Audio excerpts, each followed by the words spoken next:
Guys, RavenSky here.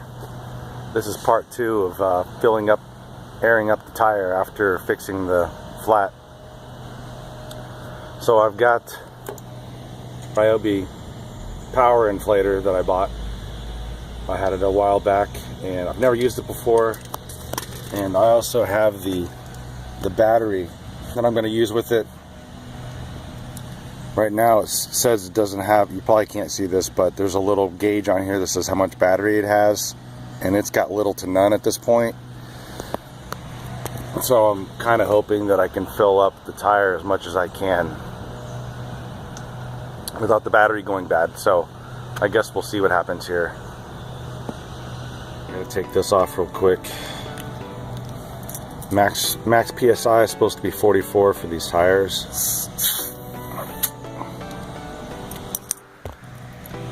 Alright, so it says it's reading at about, you can't see that.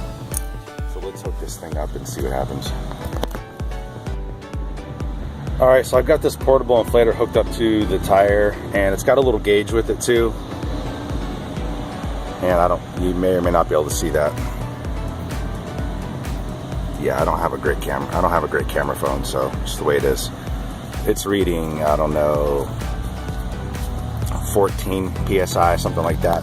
This is a little loud, so I'm probably gonna have to end up muting this, or I gotta figure something out. So let's see if this thing works and how long it takes.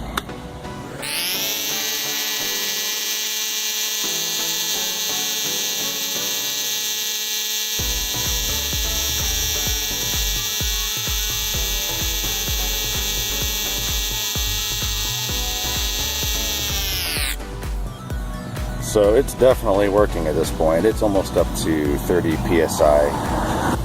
I watched a YouTube video on this, and some guy recommended that you stop it every 5 minutes or something like that to let the motor cool down so you don't ruin it, I guess.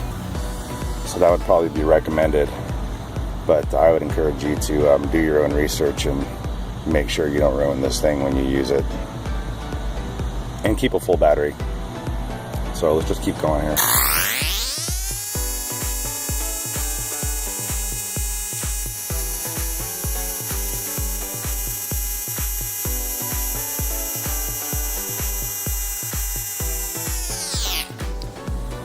Okay, so that's sitting right at about 40 PSI, which is about all I'm going to put in the tire. So I do need to check the other tires to make sure that they're all kind of in the same range. But I guess you guys get the point at this juncture. So I took the pressure of the rest of the tires, and they're all sitting at about 35. And the one I just pumped up is sitting right at about 35. But it was reading 40 on this.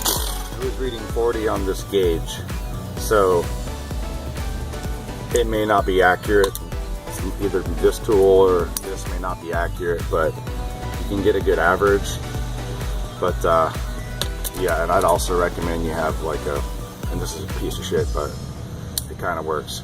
So I'd recommend having a separate gauge from the one that you've got, or the one that you have on here. So I think we're all done this morning.